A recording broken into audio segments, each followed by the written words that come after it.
जय नेपाल। आज हामी नेपाल प्रहरी जवानको 2082 साल माघ 17 गते हुन गइरहेको लिखित इक्जाममा सोधिने 50 वटा जीके को हामी इक्जाम्पल लिएर आएको छ। जीके एमसीक्यू को हामी त पहिलो प्रश्न नम्बर 1 मा नेपालमा नेपाल शब्दको पहिलो ऐतिहासिक उल्लेख कुन ग्रन्थमा पाइन्छ? 1 Rigveda, B Atharvaveda, C Purana, D Mahabharata. सही उत्तर के हुन्छ कमेन्टमा भन्नु त। बी अर्थवेदमा भएको थियो। प्रश्न नम्बर 2 गोपाल वंशपछि नेपालमा कुन वंशको शासन सुरु भयो? Option A Mahishpal, option B Kirat, option C Lichchhavi, option D Malla. सही उत्तर के हुन्छ कमेन्टमा भन्नु त। अप्सन ए महिषपाल वंशको थियो। प्रश्न नम्बर 3 महिषपाल वंशको प्रसिद्ध राजा को थिए? Option A Yalambar, option B Kuling, option C Barsingh, option D Jayadev. सही उत्तर के हुन्छ अप्सन सी बरसिंह। प्रश्न नम्बर 4 किरात कालमा प्रचलित धर्म के थियो? Option A Hindu, option B Bauddha, option C प्राकृतिक पूजा, अप्सन सी इस्लाम। सही उत्तर के हुन्छ अप्सन सी प्राकृतिक पूजा। प्रश्न नम्बर 5 लिच्छवी कालमा भूमिकरणलाई के भन्थ्यो? अप्सन ए कर, अप्सन बी भाग, option C Uparikar, option D भूभाग। सही उत्तर के हुन्छ अप्सन सी उपरीकर।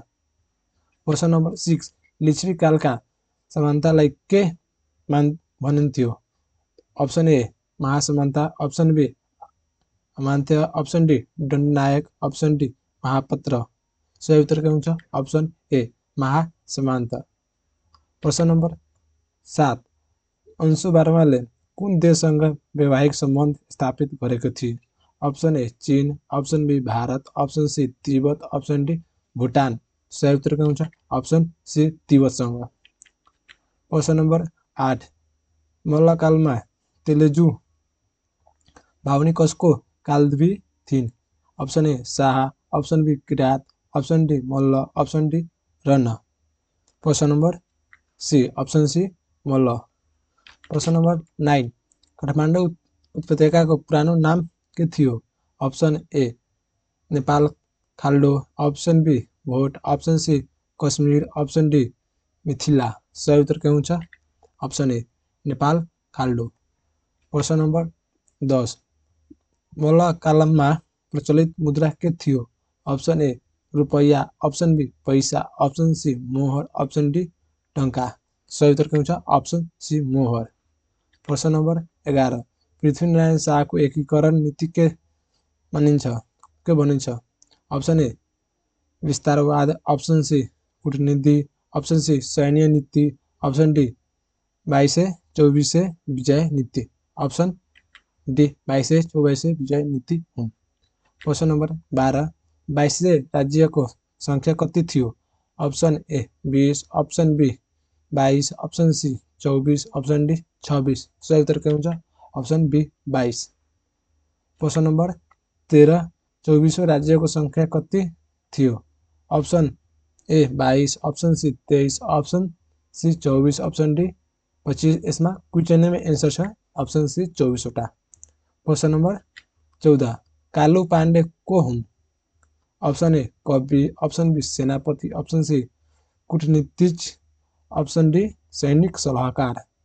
सही उत्तर के हुन्छ कमेन्टमा भन्नु त। सही उत्तर अप्सन डी सैनिक सल्लाहकार थियो। प्रश्न नम्बर 15 मकवानपुर विजय कसको विरुद्धमा भयो? Option A Malla, option B सेना, अप्सन सी अङ्ग्रेज, अप्सन डी तिब्बती। सही उत्तर के हुन्छ अप्सन बी सेनाको। प्रश्न नम्बर 16 किल्ला युद्धमा प्रसिद्ध नेपाली महिला को हुन्? Option A Kosang Lamu, option B Yogmaya, option C Rajendra Laxmi, option D Nayika Devi.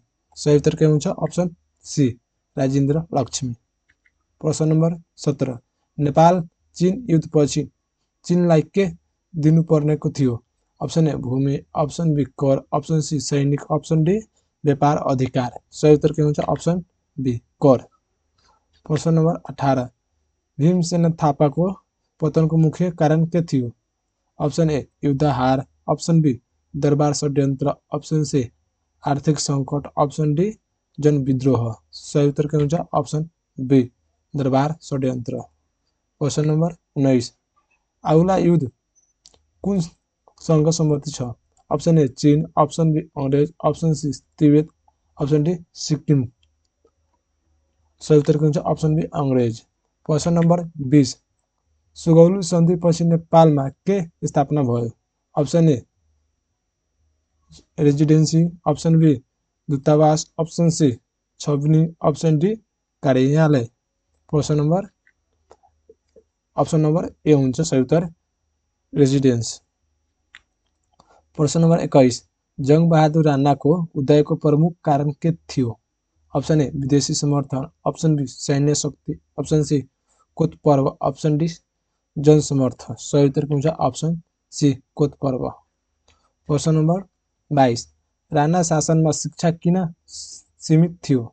Option A गरिबी, ऑप्शन बी जनविद्रोहको डर, ऑप्शन सी शिक्षा अभाव, ऑप्शन डी भाषा समस्या।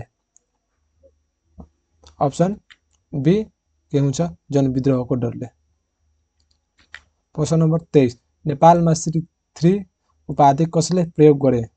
ऑप्शन ए शाह राजा, ऑप्शन बी प्रधानमन्त्री, option C Rana, option D प्रधान न्यायाधीश। सही उत्तर के हुन्छ ऑप्शन सी राणा।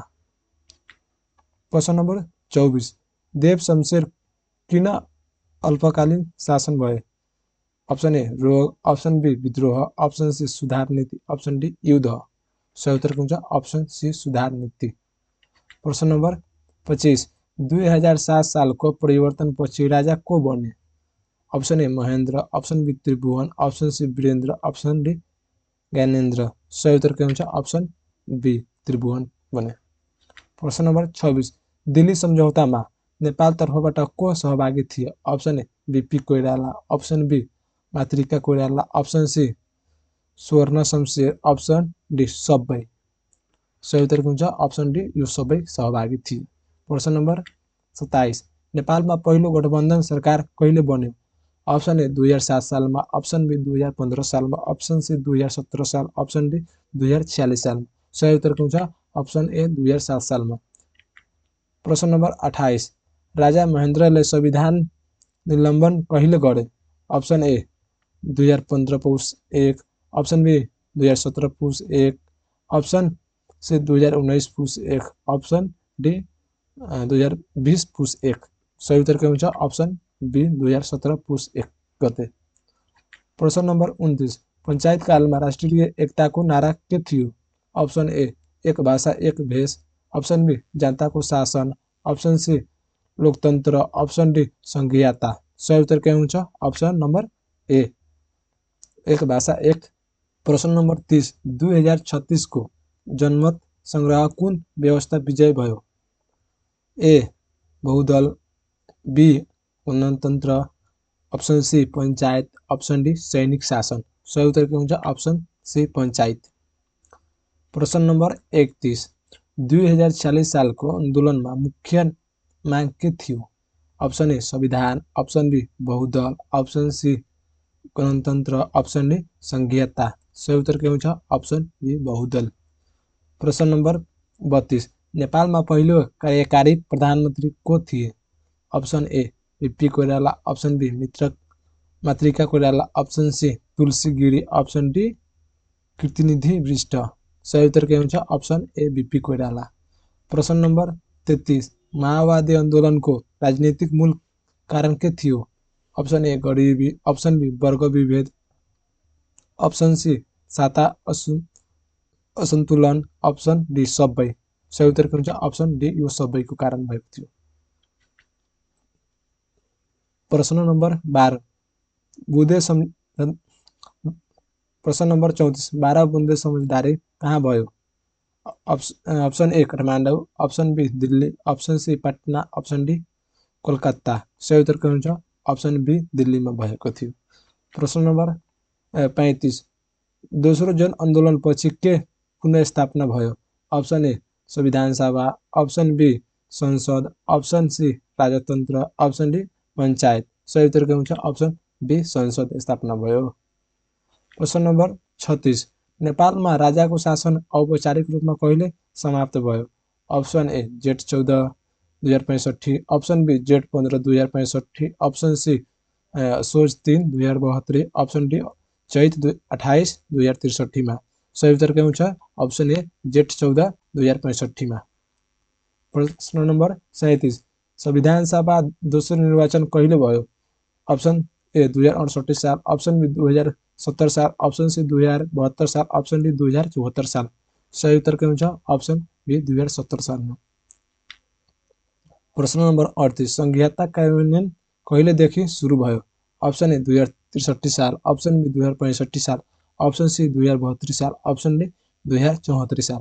सही उत्तर के हुन्छ ऑप्शन सी 2072 सालमा स्थापना भएको थियो, सुरु भएको थियो। प्रश्न नंबर 39 नेपालको इतिहासमा पहिलो महिला राष्ट्रपति बनेको साल कुन हो? Option A 2065, option B 2068, option B 2072, option D 2074। सही उत्तर हुन्छ ऑप्शन बी 2068 में बनेको थियो। प्रश्न नंबर 40 स्थानीय तह निर्वाचन पुनः स्थापना कहिले भयो? ऑप्शन ए 2054 साल, ऑप्शन बी 2068 साल, ऑप्शन सी 2074 साल, ऑप्शन डी 2079 साल। सही उत्तर हुन्छ ऑप्शन सी 2074 साल। प्रश्न नंबर 41 नेपालमा पहिलो पटक प्रदेश सरकार कहिले गठन भयो? ऑप्शन ए 2017 साल, ऑप्शन बी 2072 साल, ऑप्शन सी 2074 साल, ऑप्शन डी 2075 साल। सही उत्तर के हुन्छ ऑप्शन सी 2074 साल में। प्रश्न नंबर 42 नेपालको इतिहासमा सबैभन्दा पुरानो मन्दिर को हुन्? Option A Pashupatinath, option B Changunarayan, option C Shambhu, option D Boudhanath. सही उत्तर के हुन्छ ऑप्शन बी चङ्गुनारायण। प्रश्न नंबर 43 अर्निको को थियो? ऑप्शन ए कवि, ऑप्शन बी वस्तुकार, ऑप्शन सी सेनापति, ऑप्शन डी राजा। सही उत्तर के हुन्छ ऑप्शन बी वस्तुकार, कलाकार थियो, वस्तुकार आर्टिस्ट। प्रश्न नंबर 44 लुम्बिनी किन ऐतिहासिक रूपमा महत्त्वपूर्ण छ? ऑप्शन ए अशोक स्तम्भ, ऑप्शन बी बुद्ध जन्मस्थान, ऑप्शन सी व्यापार केन्द्र, ऑप्शन सी राजधानी। सही उत्तर के हुन्छ ऑप्शन बी बुद्धको जन्म भएको स्थान हो। प्रश्न नंबर 45 नेपालमा विश्व सम्पदा सूचीमा सूचीकृत पहिलो स्थल कुन हो? Option A Lumbini, option B Sagarmatha, option C Kathmandu उपत्यका, ऑप्शन डी चितवन। सही उत्तर के हुन्छ ऑप्शन सी काठमाडौँ उपत्यका। प्रश्न नंबर 46 सगरमाथा राष्ट्रिय निकुञ्ज विश्व सम्पदा कहिले बन्यो? Option A 1978, option B 1989, option B 1979, option C 1980, option D 1982। सही उत्तर के हुन्छ कमेन्ट में बनाऊ त। सही उत्तर ऑप्शन बी 1979। प्रश्न नंबर 47 नेपालको इतिहासमा पहिलो महिला विद्रोह सन्त को मानिन्छ? Option A Pasang Lamu, option B Yogmaya, option C Parijita, option D Chandrakanta. सही उत्तर हुन्छ ऑप्शन बी योगमाया। प्रश्न नंबर 48 नेपालमा पहिलो कानुनी संहिता कहिले आयो? Option A 1854 AD, option B 1860 AD, option C 1910 Vikram Samvat, option D 2007 Vikram Samvat. सही उत्तर के हुन्छ ऑप्शन ए 1854 एडी में। अब प्रश्न नंबर 49 नेपालमा आधुनिक इतिहास को जनको के मानिन्छ? Option A Surya Bikram Gyawali, option B Baburam Acharya, option C Dhanavraj Bajracharya, option D Yog Narsinghnath. सही उत्तर के हुन्छ ऑप्शन बी बाबुराम आचार्य। अब अंतिम क्वेश्चन प्रश्न नंबर 50 नेपाल इतिहास अध्ययन को मुख्य स्रोत के हो? ऑप्शन ए कथा, ऑप्शन बी अभिलेख, ऑप्शन सी गीता, ऑप्शन डी जनश्रुति। सही उत्तर के हुन्छ ऑप्शन बी अभिलेखहरू। अब यो अन्तिम प्रश्न थियो। अब यो भिडियो तिमीहरूलाई राम्रो लाग्यो भने यो च्यानलले सब्स्क्राइब गर्नु होला, लाइक गर्नु होला, शेयर गर्नु होला, कमेन्ट गर्नु होला र यस्तै खालको अर्को भिडियोको लागि यो च्यानललाई सब्स्क्राइब गरी नोटिफिकेसन अन गर्नु होला। धन्यवाद सबैलाई।